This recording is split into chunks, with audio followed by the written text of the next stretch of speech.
7, 6, 5, 4, 3, 2, 1.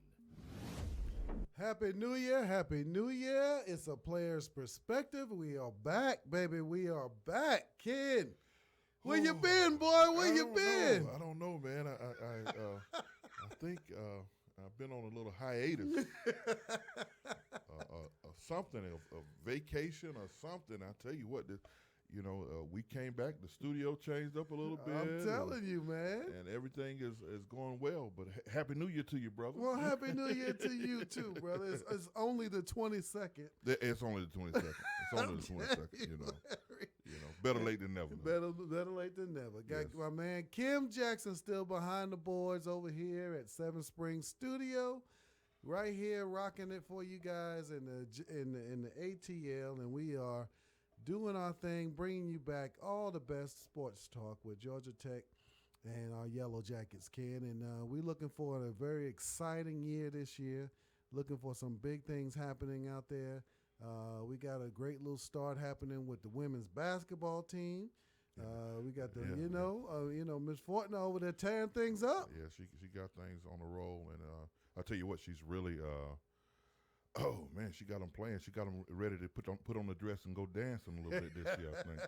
I think so too, brother. Yeah. It looks like they're going, they're in a position to get an invitation to the Right, tourney. right. And I think that's going to be a good thing that hasn't happened in a few years now. Yeah, in a few years. But it looks like the girls are galvanizing themselves around Nell and excited about what she's teaching them and what they're doing, and they're buying in to what's happening over there, brother.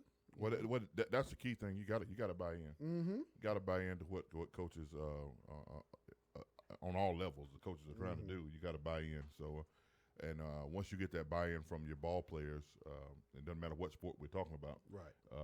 They'll play for you. Yeah.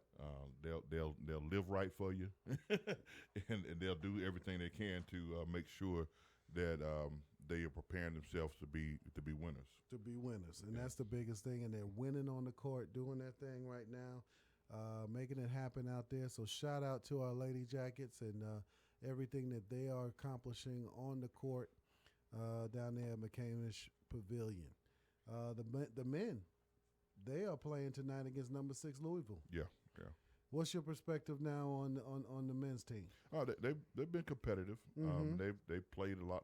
They play hard every night. Seem like they do really get down and dirty and play hard and do the things that are necessary. And still think you still that big ball player away. Yeah. To the big name ball player away from being as successful as he possibly could be. Right. Like to see him win a little bit more, but. Hey, they've been competitive in just about every game they've played this year. Well, the thing is that to me they've been up and down, and it's really been based on their shooting, their ability to shoot the ball and what they could do, and shoot the ball late in the game. They've been coming up short. Had Duke, to me, with about 3 minutes left in the game, they had a chance to really put Duke away, but their balls would not go down. Yes. And that is indicative of the legs maybe, losing your legs, those kind of things going away, not having the opportunity to really follow through and get that ball to drop through the hoops. But Duke then was able to separate themselves and pull away and get their stuff done. It was one of those situations there for us that those are opportunities we can't let go. Right. We can't let that get away from us, man. Yeah, you can't let go of the rope in that moment, and you want to learn how to finish and close out games and do the things that are necessary for you to come away with a victory when it's necessary. Yeah. And it's always necessary to win. It's always necessary to win. So you want to be able to do those things, and and you want to be able to, like I said, close the games out and come up with a W. When those things are happening. I'll tell you what, somebody just commented that our women's basketball team might be the best kept secret in the state right now. Well, absolutely. Well, absolutely. I mean, you're talking about a group of girls who went through a lot of changes in that off season. Right. A lot of turmoil. We had a couple of our big name players transfer. Mm-hmm. Things were uncertain about where we were going to go, what we were going to do. You got a brand new coach coming in, brand new staff, so it's easy to say that to have an okay year or not so good year would be understandable. Right. That nobody would fault you for that. Okay, they noticed a little bit of a transition and that Right. sort of thing, but they haven't done that. Right. They pull themselves together. They really are buying into what Coach Fortner is teaching them, and they're going out there and they're executing every night, playing high level, big time women's basketball out there. Yeah, and that's what you look to see. That's what we need to see, and it's been really good. I tell you, sometimes you talk about those having those adverse moments and those adverse times. Sometimes they do work for you, and they cause teams to galvanize a little bit better. Right. When the chips are down, and Yeah. it's me and you against the world, and and all that good stuff. All the coach speak stuff can kind of stick a little bit better, and you find yourself being in ball games late. You find yourself holding on and clawing and fighting a little bit better, and evidently you had more talent than you thought you had. Well, know. exactly. Well, and I mean, we talked about it in the past, given the different numbers and the different things that they were doing on the court, and even last year they were just coming up short. They would. The biggest turnaround this year, Ken, is that we've watched our team go from a team at halftime being close in the game, losing it in the second half, Right. to a team that's maybe close or something at halftime and just pulling away. Right. And then coming up with the W. Right, and that comes. I think that comes mainly from the coaching style of Coach Fortner. Her being able to really show them, or leading by example and showing them how to finish. Right. You know what I'm saying? And Right. and when you've got a track record like she does, and you can look back and you can say, I coached this person, that person, and this person. People listen to you. Yeah. people tend to listen to you when you've got some some established what they call in the young kids call now street cred. When you got street cred Right. like that, There you you got go. coaching cred. You got coaching cred. People listen to you, and they tend to perk up when you're around, and when you're telling them what to do and how to do, and all of a sudden, it starts working, and next thing you know, you won 13 or 14 ball games. You know what I'm saying? Well, Nell, yeah, for the Lady Jackets over there on that court, making it happen over there, doing what they need to do, pulling it together for them. I believe in the ACC standings right now, they're third, and with about maybe just 3 losses in the losing column, only 2 losses in the conference. In the conference. The conference, and so 14-4 overall, and out there doing their thing, making it happen. So I want to wish them continued success, and we're going to keep our eye on them, Ken, and definitely report to all of you guys what's going on over there, because we're excited about what they do and how they're doing it and pulling it together to make it happen. Yes. Over there. The men's basketball team, it looks like that we're off to a pretty decent start. I think that we're up 6-3. Going in there, I could be wrong, but it looked like that's where we were. And so with the men's basketball team, it's all about right now recruiting. It's about recruiting. It's about getting ourselves in a position to get some ball players in here, because we're demonstrating some heart right now, and the ability to come together and work hard. You hear Coach talk about it all the time, work hard, hard. So the work ethic is there. We just now need the talent level to step his way up. Yeah, and that's what we've talked about in all of our sports. Talking about the level of recruiting has to step up a little bit.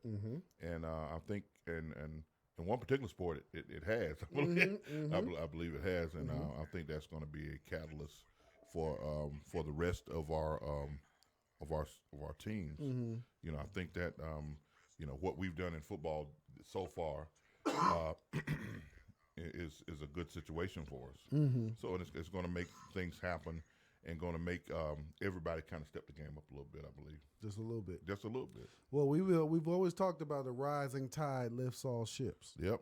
Okay, and so looking at that, with Georgia Tech starting off the year in the fall, being a fall sport, doing what they did, we had a lot of excitement with the football team this year. A lot of good things. We came up short a lot on the win column. We had some moments that we would love to forget. Okay. I had a good friend of mine yesterday. He likes to call me Citadel. And that kind of thing. So yeah, that's a little fighting word. So when he gets out of the hospital, right? Maybe I'll have him come on the show and tell him why he called me that. Did you put him in the hospital? Well, yeah. Sometimes that's just too much information to share. These things I cannot share because they might, I plead the fifth. I plead the fifth. That's not right. to incriminate yourself. To incriminate myself and doing that kind of thing. But right after he said, call me the Citadel, then there were sirens for the hospital, ambulance and stuff like that. Okay. But yeah, shout out to hospital patient 257-7562. So, but our Georgia Tech men's basketball team 3-5, 8-10 overall. Fighting to get to 100 for 500. 500, yeah. And I think it's safe to say probably how competitive things are out there that it's going to take it's a long shot for us to make it to the dance. Right. Yeah, I mean, it's probably going to have to win the conference and the conference championship. Well, that's not going to happen this year because of the, I guess, all those suspension or whatever we have going on. That's right. That's right. That can't happen. So, that's right. But at least it's good to see the guys out playing hard and playing well and all that good stuff. See, I try to push the bad things. I know. But bad stuff happen to good people. They keep coming back up and biting you, and so with those recruiting violations and different things happening with the whole association, we're just playing, to play. Yeah, I mean, you're playing to play, but you want. I mean, you want things to happen in a good fashion, and you want to win at all costs, and you want those things to good stuff to kind of jump off and get the program back to where it used to be. A shout out to our brothers from the 1990 Final Four team and all that good stuff. They just celebrated 30 years. 30 years. Ooh, Lord have mercy. Those cats are old. Yeah.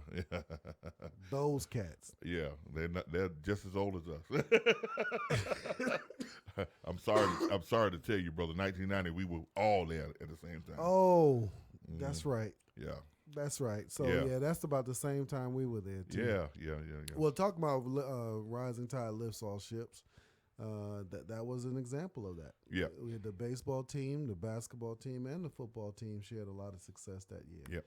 And so that was an awesome year. A lot of people talk about it, Ken. They always talk about, man, that was the best time ever at Georgia Tech. We were living it and didn't know it. Didn't even know it. It was like that was the expectation. And you hear it a lot too, especially on the basketball side of things. Coach Collins, Coach Pastner is trying to really bring stuff back and bring that whole Thriller Dome experience and everything back downtown. And just hearing from, so many different people, even radio personalities, that kind of stuff, that Duke game was probably the closest it's come in years to what we used to experience on a daily basis down there, on Bobby Cremins Court. Yeah. I mean, I'll tell you what, that was kind of the thrill of the off season for us was to watch those guys play. Oh my gosh. And I still vividly remember being in animated suspension, seeing Dennis Scott steal the ball in that corner against North Carolina and going up for the three. Right. And it's like the breath went out of the room. And when that three went through the basket, it was just like this tremendous roar, and it was amazing. Right. I mean, and I was like, it doesn't get any better than this. No. It doesn't get any better than this. And that was the truth. That was a true statement and a true feeling at that moment. And I wish we'd had foresight to see what was really happening, because I guess when you're in the moment, you're too close to it to really be able to appreciate it. Right. But I think I would have smell the roses a little bit longer because winning is a fleeting thing sometimes. Well, it is. Because sometimes it's one of those things where you don't miss it until you're not. Well, winning and losing can be contagious. Yes. And if you don't stop the bleeding, you know what I'm saying, it can become avalanche. Yeah. Yes, a long slide down the hill, and you've got to learn how to do that. Now, one thing is you learn how to win and learn how not to lose. Right. And those type of things really come together when you're looking at successful programs and the things that they've done. You look at Clemson now suffering their first loss in a long time. Yeah. So how do you rebound from something like that? Well, we won't see until next year. Yeah. But that's something that you want to stop the bleeding right away. Hopefully we can make it 2 in a row because they just announced that we're starting off the year next year playing Clemson again for the first game of the season, but we get them at home this year. Mm-hmm. So we don't have to worry about all that orange and all that kind of stuff down there because as Yellow Jacket fans, we're going to be hyped up, and that place is going to be packed out with the white and gold. Yes. We do want white and gold, but Clemson is in close proximity to us, so there'll be some orange in the building, I'm sure. We're going to block it. We're going to block it, Ken. You know what I'm saying? I think what we'll do, Ken, is between you and I think we just go ahead and just buy up the tickets. Yeah. Okay. Okay. And well, you need to talk to my bank account. You need to talk to my banker. Then. Now I'm just saying. I'm gonna get about 5. Okay. But I need you to pick up the rest about the next 19,000. Just put it on your credit card. I put it on my credit card. Yeah. Yeah. See the way my bank account is set up right now. Maybe we can get Kim's credit card. Yeah. We can do that. Kim, the producer. Yes, for sure. Yes, absolutely. I'm positive he has it. I know he got it. Yeah. I know he got it. Like that. We'll pay it back, and we just we're gonna be hustling on the street trying to get them tickets sold, but making sure they only go to Yellow Jacket fans. Yeah. But to all of our fans out there, that's gonna be very important. I think we all need to kind of do our off-season workouts to get ourselves prepared to do what we have to do to pack out the stadium next year. Yeah, that would be great, and if that could happen, because there's nothing more depressing, especially when we play teams like Georgia, and we know that's the state school, that's whatever they do. But to see our stands full of red and black is kind of disheartening when we look at it. And I understand. I know we haven't been in a position to win, and we haven't been, we didn't win a lot of games last year. Right. So that drives everything, because winning solves a multitude of sins. Well, you hit it right. You hit it right on the head, Ken. Because there's a lot of money and things going into marketing, and coach is doing a great job at running the circuit, talking Georgia Tech football, doing the things he needs to do. We're getting some great talent that's starting to come in locally, so that's just going to bring in more local people to watch those people play, so that's going to help out. But it's nothing like winning. So when you actually put those W's and you put them in a row and you start stringing that together, people that really don't even know about you just want to be a part of the scene and get in there and see what's going on and have a good time. And so, and like I've always said, there's many people walking around with a red shirt with a G on it, but can't wait to throw it off and put a GT on their chest. And I talk to them, and I see them all the time. And all they do, they just don't want to go behind somebody that's not winning. Right. But once you start winning, they're going to be in the house. Yeah, I mean, and for a while, we've had closet fans. People, and I get it all the time at my store. People come in and recognize my name or recognize me, and they'll say, "Oh yeah, I was a Tech fan at one time," and one time until X, we Y, stop and Z, winning.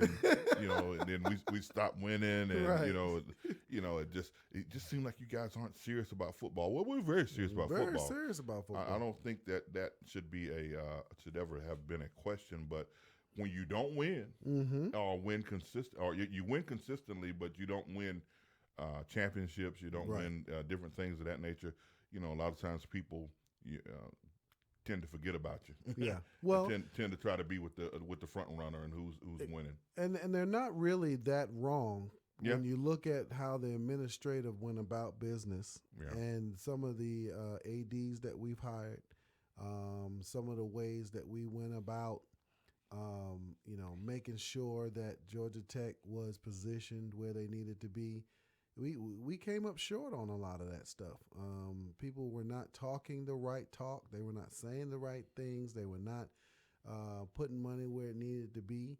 And then, as you know, a lot of stuff that we encountered last year with the Legends on the Flats. You heard a lot of people just saying didn't feel welcome anymore. Right. And all of that has made a 180-degree turn. Right. And now people are feeling comfortable about the place again. They're loving their school again. And then we got the right people in place. And so from our AD to our coach, and then, I guess the verdict's still out on our president. Right. But being a Georgia Tech guy and that kind of stuff, that's one step in the right direction. Right.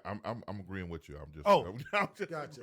I thought you had something to say. No, right I was there disagreeing that with throw you. That in there. I was disagreeing with you. Okay. With you. But it's but we have to make now. I think because of where the football team has shown the change and what they've done, I tell you right now, it's really on the fans and the environment, the students at the school and the fans. Now it's time, it's on them to start changing that whole culture about what football means down there on North Avenue. And I think you're right. And, when we look back at, even some of the times when we were there, and maybe there weren't a lot of people in the stands. I don't know. Mm-hmm. We were playing. No, we were playing in front of empty benches. It sure were. At moments, especially in those early years when we were losing. But oh my gosh. when we started winning and started turning that thing around, people showed up. Showed out. And showed out. You know what I'm saying? I can't, I didn't know we had that many fans until we went to play at the Citrus Bowl. Citrus Bowl. You know what I'm saying? That's right. The place is packed out. You know what I'm saying? Out. Just gold and white. Gold and white. White and gold. White and gold. However you want to call it. Very, very, very few Nebraska fans there. You know what I'm saying? I know they had their people, but it was mainly Georgia Tech people down there at the Citrus Bowl, waiting on whatever. And I remember leaving the game, going out after that evening. It was just Georgia Tech was everywhere. So it was. I mean, walking in the nightclubs and all this kind of stuff, and I mean, people just stopping, staring, wanting to talk to us, wanting to reach out, wanting to get to know us, wanting to hang out with us. Right. I mean, buy you a drink, get you some water, that kind of stuff. Right. And, but it was. Tommy, wait a minute. Hold up. You was old enough. I wasn't. Yeah, okay. iced tea. A little iced tea. You know what I'm saying? And they kind of make it, taste like it was from Long Island. Okay, all right. Okay, so okay. it's like a Long Island iced tea kind of thing, but not Long Island iced tea. Mm-hmm. But anyway, it was. Gosh, it was just such fun times. Yeah. And I want that so much again for the ATL, and I think they're in the right direction. I'm loving the picks that we've got,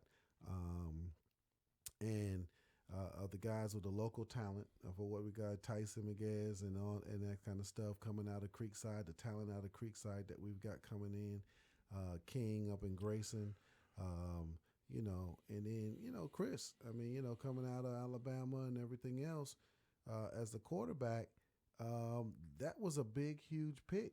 And then, we got Gibbs out there right now that I truly believe, too. I think one of our listeners out there was talking about that. I think it was Scott talking about, Scott Robinson, yeah. that Gibbs was going to sign. And I really do believe that, too. And I think that when that does happen, I think what we want and look for Georgia Tech is about to turn and get here quicker. Right. Because of something like that.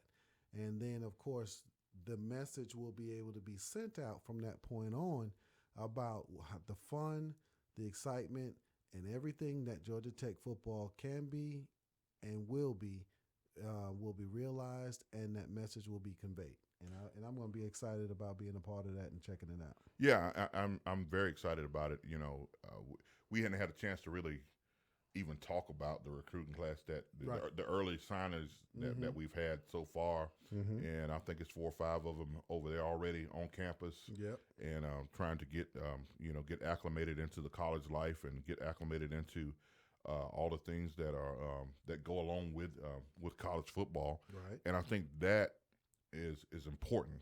That's very important. I mean, when we talk about it, we always talk about 4 or 5 star guys and 3-star guys, and does it really matter and all that good stuff. Right. Well, in certain instances, it does matter. As far as the recruiting class is concerned, we right there at the top 25 of recruiting for classes thus far. We've got the other the final signing period coming up. Not final, but the more prominent February signing period getting ready to come up. Is it February 8th? Mm-hmm. Okay. Right around the 8th, I do believe, or somewhere right around in there. But those are beautiful things, and to get this class early, Yeah. and to get some of these kids already here, I thought one of the best pickups that we had was getting Jeff Sims to come. Yes. I thought that was amazing to me. And Yes. I literally got excited because I thought, I watched a little film on him and I was like, oh my God, this kid is special. Yes. When you can see it. Yeah. Yeah. You can see it all on him. So, and it's one of those things where we, you get him in, you get him with the coaching, you get him under wraps and all that good stuff. And then you start to see the talent take over. Well, absolutely. And then all of the people that we were excited about last year with all of the game experience, and then now this offseason to get bigger and better. Right. They've got a barometer now to understand what it takes to play on this level. Right. You got a chance to play a team that played for the national championship, so you know exactly where you need to be. Where you stand and where you need to be. Right. And so to me that's huge because you can't be what you can't see. Right. And those situations like that allow you to say, hey, I'm way behind right now what I should be based upon where that guy is. Right. And of course, the 5-star thing and all that kind of stuff. To me, for a lot of that kind of stuff, when you have guys that have that natural build and they kind of become men, while they're actually the boys' age, these guys, are the ones that you typically see are these 5-star people. They mature a lot quicker and that kind of stuff. So they got size and length and long and everything. So, but as a player, to be a 3 or 4-star, it just means that it just takes a little bit longer for you to develop. Right. So getting in the weight room, working out, getting that football acumen up and everything else allows you then to catch up. You can become that 5-star guy in maybe your second or third year at Georgia Tech. And that kind of thing is what we're looking for because players got to get out there and ball. And I've always said, too, that developing your football knowledge and skill first Yes. can help you in so many situations. And to be able to beat somebody that may be more athletic in size, but if you understand football better, you might be able to then get them off and then work around them and win some situations that are going to help you. Because for a lot of times, all you got to do is get that good block once. And to spring a guy and get him go down there and score and get the points at that particular time. And enough of those once type scenarios, putting 7 on the board, that's all you need to win. If you have more points than they do, you win. Well, that's the name of the game. That's all it is. Outscore your opponent. And that's what, we need to see more of this year. I think this in the second year, I don't know. Maybe this is a show to kind of talk about what our expectation, or just to set an early expectation. What we're expecting from our football program, what we're expecting, and to ride off of the good recruiting that's already started. 7 or 8 wins, Ken, right now is going to be, to me, the goal. Yeah. And go to a bowl game. Yeah. Just get a taste of where we need to be on a daily basis regarding always postseason play. Right. So getting you up to that point and doing that, winning the games you should win, not losing them, okay, and then being very competitive in conference, okay, and pulling out the wins and doing stuff that you need there. That is a building block Right. that can explode and get you where you want to go. And it's happened pretty much for everybody. That's Clemson's story. Right. That was our story when we were there. And we talked about there's a lot of parallels, Ken, of where we were as a 2-9 team, okay, 3-8 team with a new coach. Georgia Tech has a new coach. And these are things that are, and having a coach that gets it. Bobby Ross got it. Right. And now, Coach Collins has it. So these are things that we can get excited about because now that vision is laid, the picture has been drawn, the work now just needs to be put in. Right. And to go out there and get it. And I think that we can get that. But 7 or 8 wins next year, bowl game, I think will suffice. But I do believe that the mentality that these kids are going to have is that they're going to want more than that. They're going Right. to want more than that. Yeah, I believe you're right, and just from knowing some of these kids and being around a few of them, I think that they they were kind of disappointed with the outcome of last season. Mm-hmm. So when we had, I remember having those moments, leading into that 7-4 season that we had, Mm-hmm. where we just got tired of losing. Right. That's it. Just got sick and tired of losing, and sick and tired of being in a situation to where when we had opportunities Mm-hmm. to allow it to slip through our fingers, Mm-hmm. and all of it just happened. I think it just happens. It doesn't happen overnight, but Right. it does take some time.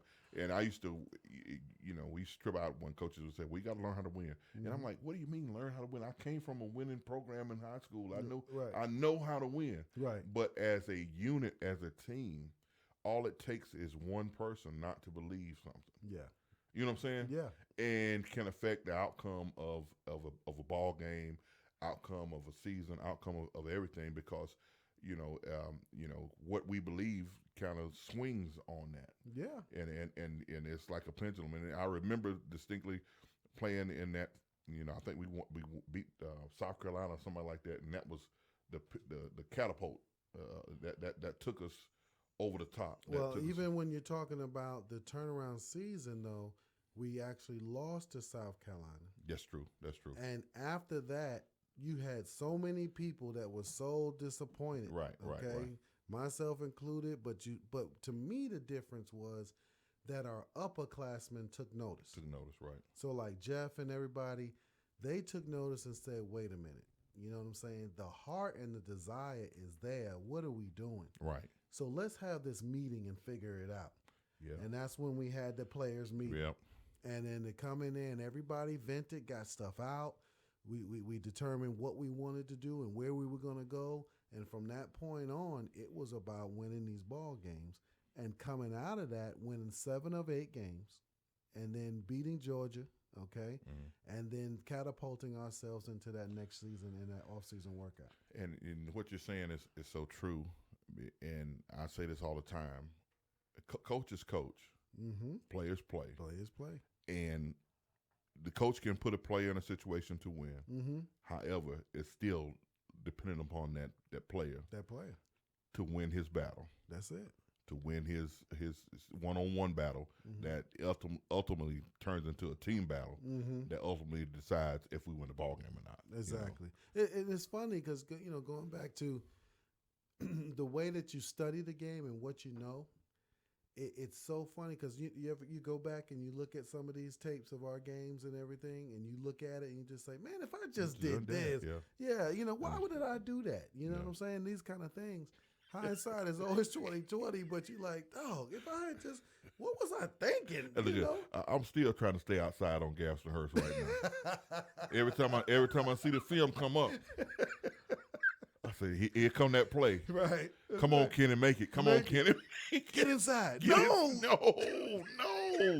Don't leave your feet, son. Why are you doing that? I'm talking to the screen, and next thing I know, Garrison is in the end zone, So, but, that's so funny that you even say that sometimes, because we do look at our old stuff, and we look at crazy stuff that happened and all of that good stuff that happened when we were playing. and you know when you're playing, you don't really think about how you looked or how you sounded, how you felt. But once you get older, I looked at a film of myself talking. Steve Farr sent it to me, and I was like, I don't even know who that is. I don't even know who that is. I don't even know that guy's long gone away from me. You know, I was like, whose voice is that? Is that you know? So it's just so funny. It's a long time, brother. And you know, the thing about it is, and what we try to share with our audience and with the young people that we run in contact with, man, enjoy these moments. Ooh. I love these moments because you can blink your eye and 15 years is gone. You can blink your eye and now you got a wife, kid, and a mortgage and responsibility and all that good stuff. And you know, and that part of your life is just that part of your life, and it's good to peer back and look at it. Right. But it won't mean it can mean a lot to you, or it can mean nothing. That's true. Well, that's very true. That's very true. And that's why, you know, when we've talked about it, when they make these rules, you know, transferring, eligibility, all this kind of stuff, you know, they really have to focus on the fact that these kids only get 4 years. You don't get 4 years. And 4 years is nothing. Right. And to kind of play games with people and say, oh, we're going to take a year from you, we're going to do this and all that stuff. You got to make it you got to think of it differently and change some things up, you know. And I understand you just don't want to make it a free for all. Well, it's a free fall. It's a free fall now. Well, it is. It pretty much is. It pretty much is. But at the same time, that was their right. Right. You know, if a kid wanted to go to 4 different schools, that's their right. And now it doesn't mean that they're going to play at all 4 schools. So that, you know, some people think the grass is green on the other side, and it's not. Right. So a lot of that stuff will work its way out. You know what I'm saying? If you let people just kind of do what they want to do over time, you'll see people fall into the wayside, not doing well, that kind of stuff. Then they'll start to think, hey, I need to reel this back in and really focus and stick with it. Right. And that's just the way of life. That's just a natural way of life. Yeah. Something I wanted to talk to you about, too, was that even when we were there, and I remember sitting down with President Creasine, and he was even talking about the merging of Georgia State and Georgia Tech coming together. And I really thought that was a great idea at the time. And I think if you look at it right now, you would say, yeah, that probably would have been a great thing with the fan bases and everything coming together under one roof. But now Georgia State has their own program. Yeah. Pretty successful in what they've been doing. Great coach that they got going on over there. And now they're on our schedule. Yes. So I think it's 25 and 26. Okay, 25 and 26. We got a home and home going on with our team right across the street. Right across. What'd you think about that, Ken? I am in love with it. Okay. I have said for some time, even when Coach Curry went over and helped them start the program. Okay. You know, from the inception, I've always felt like Georgia State was a place that could eventually, over time, maybe surpass Georgia Tech in some aspects. Right. Now, I know a lot of old heads will be like, "Oh no, that could never happen." But you allow some doldrums to happen with, or lapses to happen in a program. Right. And you know the way the talent is just in this state alone. Right. It doesn't take long. Yeah. And you see what they did this year. They beat Tennessee. And, you know, they had some really good good games. You know, a few really good games. You know, that I was able to watch and carry on with. And I'm like, well, you know, Georgia State is not that far away. Yeah. And when we're talking about talent, they've got talent. Right. You know, they're able to recruit right here in this state. Yeah. So that's another school that you got to kind of worry about. That people are going to start looking at. Oh, and they're in. We're downtown. Yeah, we're in Midtown, but they're in downtown. You know, they really have the finger on their finger on the pulse of the city. And I think Georgia State has done, who's ever doing the planning. As far as you know, I think them buying the Brave Stadium was an awesome thing. I think they needed a place of their own and all that good stuff.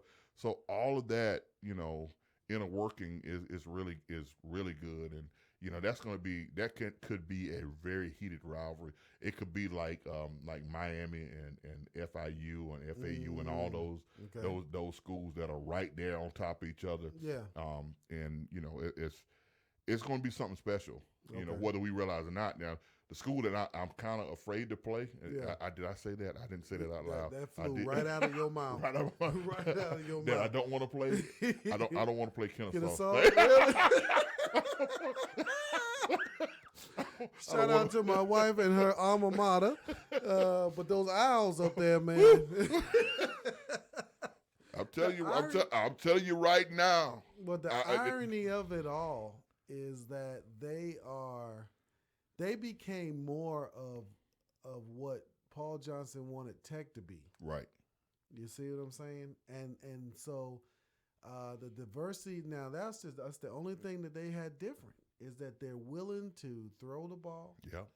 And they're willing to do more things to really put a defense on edge. Right. And they get out there and they execute it well. Yeah, because they run the option, but they run it totally kind of. It looked different when they run it. It's their own. It's their own. Exactly. And people will say, no, it's pretty much the same. And you probably can make a case. But when, like you said, when they run it, it looks different. Woo. And the difference is that scoreboard keep lighting up. Keep lighting up, and they're not turning away from it. Exactly. And then once they find out your weakness and you can't stop something, or you can really get a heavy dose of it. Now, I'm sure that they're going to be coming on to the schedule. Yeah, I want to say it's supposed to happen now if it's not already scheduled in there somewhere, but it's supposed to happen at some point in time. I'm not afraid of Kennesaw. Don't nobody take that away. But now, has Georgia played Georgia State or Kennesaw State? No, you come on, you know better.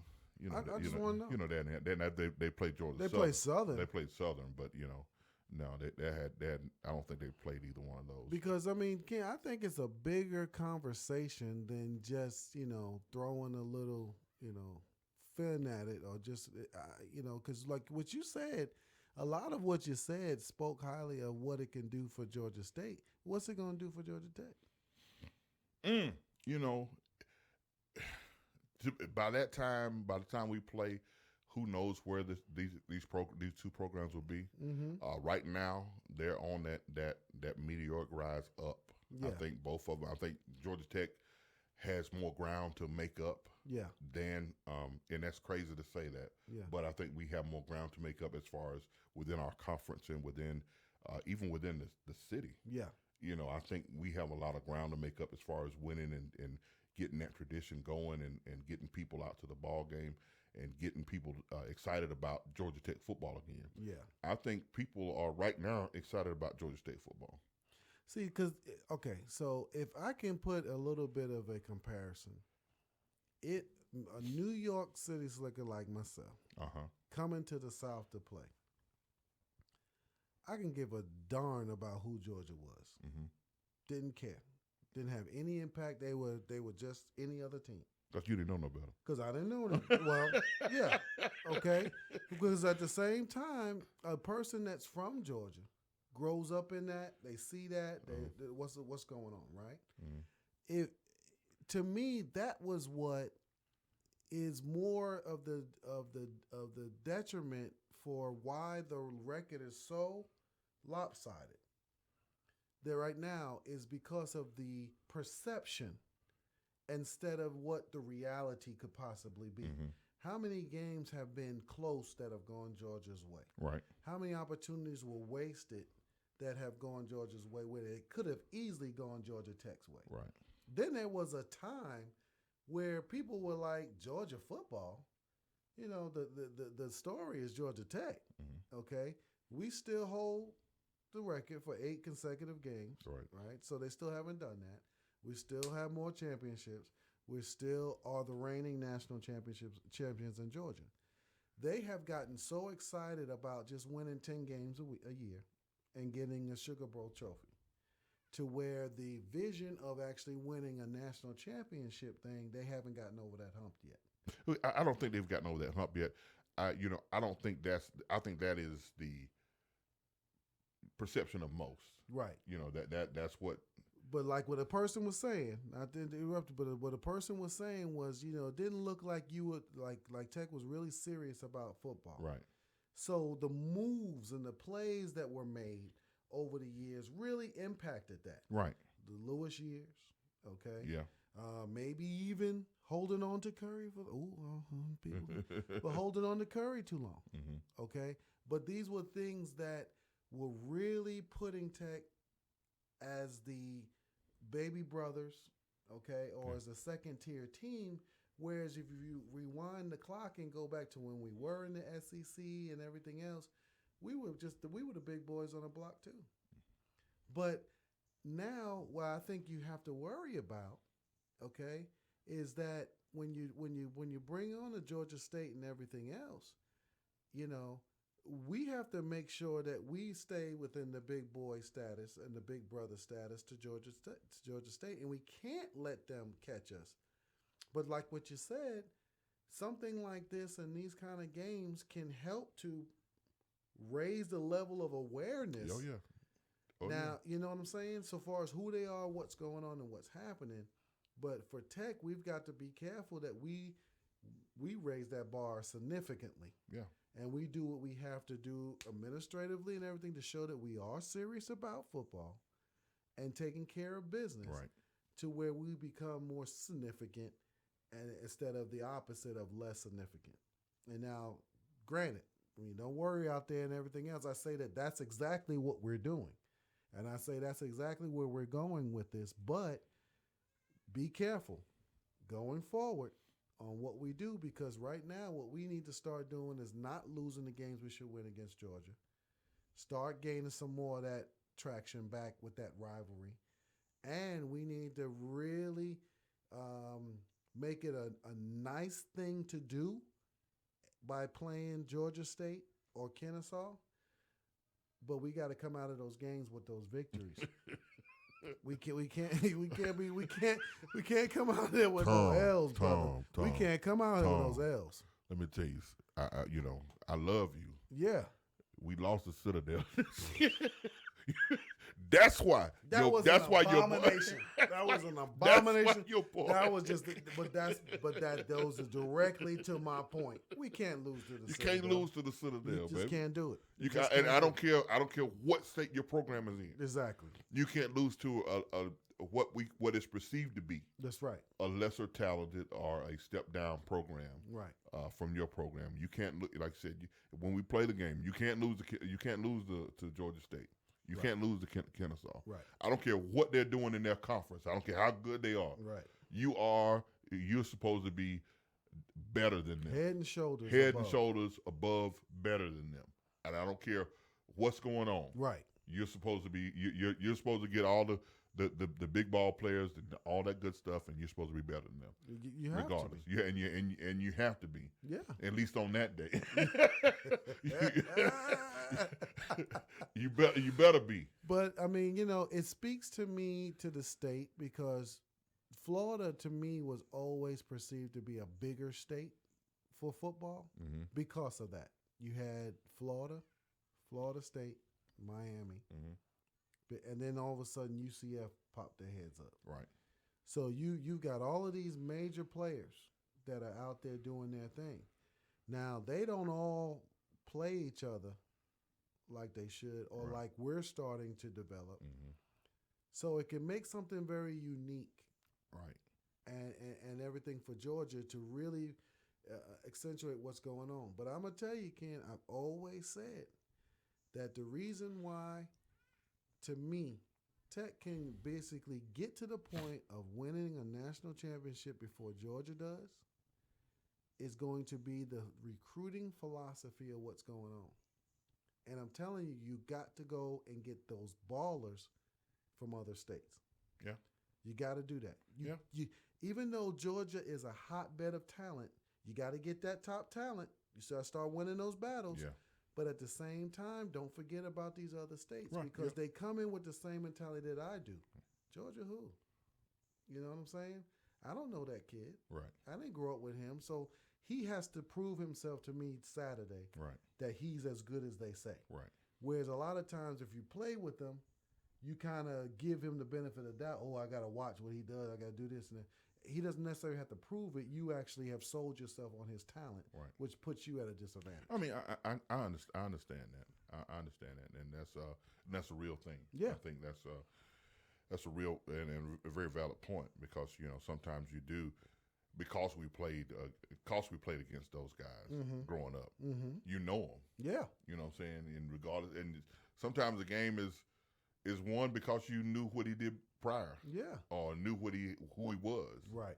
And then sometimes all that don't matter. All that Yeah. don't matter. Well, and I mean, it's a real thing, and they need to understand that for what goes on and what's happening, and we got to be careful about how we address that, because I think initially, great stuff, great for Atlanta.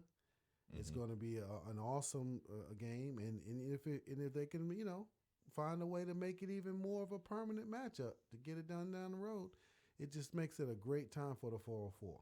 Now, 10 years from now, okay, 30 and 31. Yeah. Okay, what type of Bama team is going to roll up in here? Well, and then where will Tech be when that happens? Yeah, and will it be it'll probably be a Nick Sabanless Bama team. You think you So would you think think he he's might, how old now? Man, he's like 60. He's in his late 60s, I want to say. So he doesn't want to become like a Coach Pop up there at Penn State. So he's not gonna want to do that. Not like Coach Paterno. I think he's gonna retire, sooner than later. Okay. But he's in good health. He looks very, very young, very spry. Keeps himself up real good. Yeah. He's aged very well. So that's a lot of money to throw away, dude. Yeah, it's a lot of money to throw away. You know how it goes. Because he basically has a lifetime contract. Okay, yeah, well, pretty much until he rings the bell and says, "I'm tired. I want to go home and I want to come to my lake house on Lake Burton and all that good stuff." And until he does that, it'll be over with. Breaking news: Georgia Tech men's basketball is up 38-32 at the half. So, awesome. Good deal. Good job. When we play well, we play very well. Yeah. And it's exciting to see. It's exciting to see. You're right about that. I mean, I love the way we kicked off the season against NC State and the way that we went after that game, and we went in those games like a disturbed hive of bees going up and down. And I mean, NC State didn't know what happened. Right.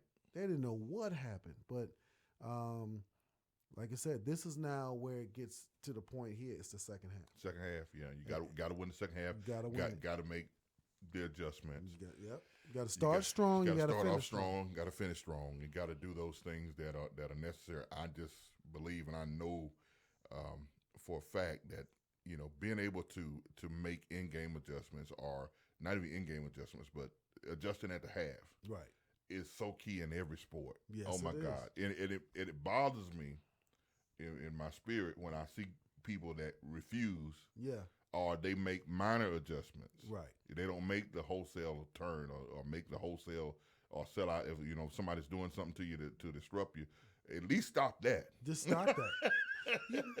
And this is the funny thing, Kenny. You're gonna laugh about this one, but do you remember Team Adidas and Intramurals? Yeah. Oh God. Do you remember? Here you go. Man.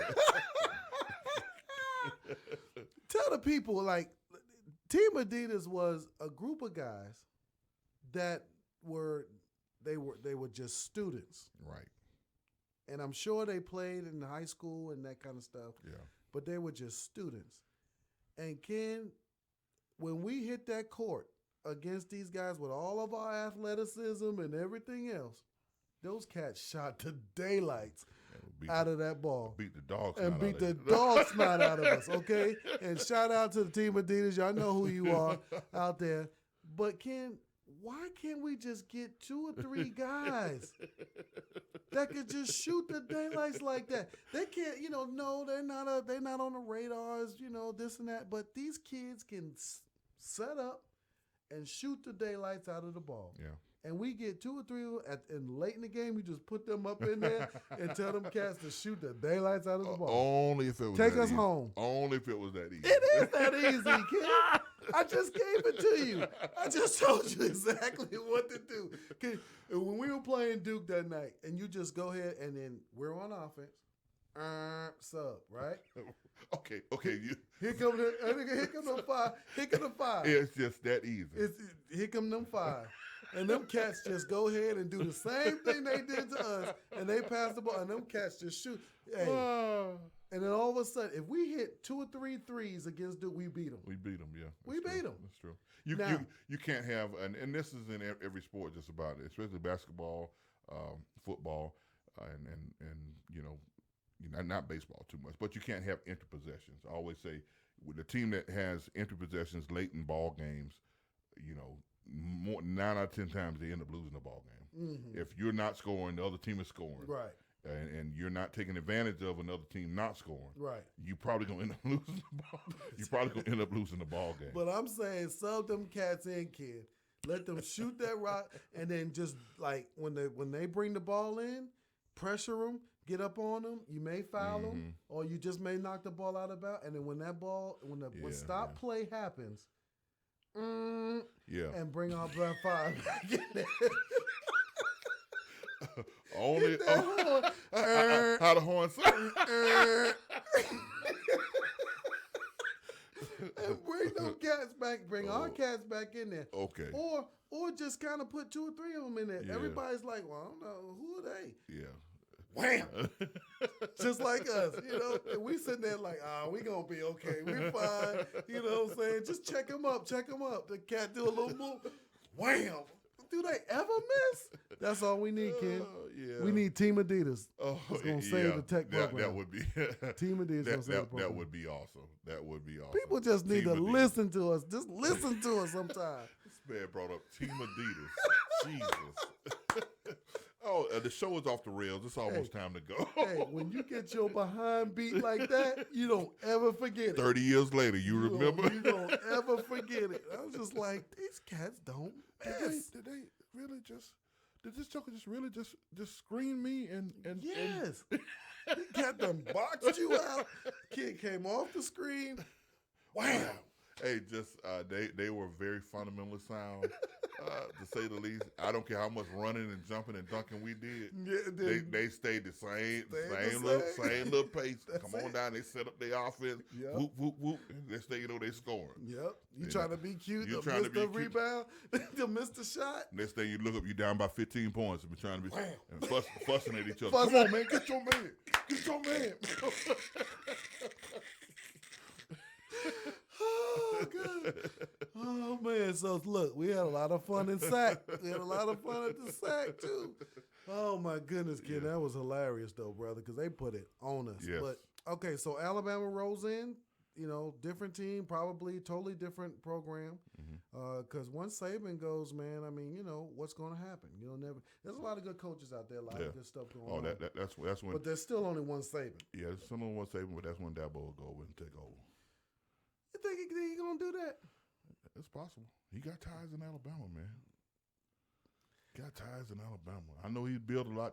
You know what I'm saying? And like we always Because say that. that's his alma mater, but it's Yeah. not his baby. But, Clemson is his baby, though. But when they back the truck up to you Yeah. and tell you to come on home, Yeah. sweet home Alabama. I'm tell you, it's go. Hey, the same God that's in Clemson is in Alabama. Well, I mean, I don't know if you have looked at it or seen it or whatever it is, but if you just want to go by the recruiting and 5 stars and stuff like that, if I'm not mistaken, maybe Georgia's made a late surge. Okay, up that realm. But the last time I was looking at that, Clemson had 6. Yeah. And there was nobody else close in the SEC or ACC. Nobody else was close. They had 1 or 2. And that's just I think Georgia's made a well, little, lately I push, heard yeah. they pulled a couple people, so they may have like 4 or 5 now, Right. Maybe 4. Tell me, Clay Ware, I know you watching. Tell me how many y'all got. Clay's my boy. My boy. Yeah. But I mean, I don't know. It's just time to go out there, man, and start kicking some butt. and start, taking down the house. Being Team Adidas. That's what. And look at that. We got an Adidas contract too. So Georgia Tech football can become Team Adidas in that philosophy. Wouldn't that be so well? That would be just awesome. Man, it's 8 Well, o'clock. folks, thank you so much for joining us, man. We're happy to be back. Good to see you, brother. Glad Good to to be see back. you too, man. I hadn't seen you since last It's year. been a long time, man. Yeah. I tell you what, I mean, and a lot's going on. A lot of things are happening, man. And if I could just solicit all of you out there that are prayer warriors, please lift up my family, lift up my mom. Things are kind of changing a little bit, but we're staying positive. And we just want y'all to lift her up in prayer, man, and bring her on in and make sure that she can, or that God will rain down that favor on her, man. Yeah. And everything will be all right. But outside of that, brother, Kim behind the boards over there, we appreciate you, brother, as a producer over here at Seven Springs Studio. A player's perspective, baby. We are back. We are strong. We really ain't going nowhere. We just gave a little break and let you guys get out there. And I'm glad for all of you guys who have tuned in and come back and checked us out. Yes. Share the video. Let everybody know. Let them see what's going on. Talk us up. And we starting to make some changes right here. We're looking to do some other bigger things this year and really putting that together so far as our production value, things that are happening out there. If you need paint, make sure you go see Ken at Sherwin-Williams. All your insurance needs, accident protection, come see me. Holla at me. Holla at your boy. I can get you a quote and we can take care of you. But outside of that, you guys have a great week. Be blessed. Take care of yourself. To all the Georgia Tech fans, peace. Peace.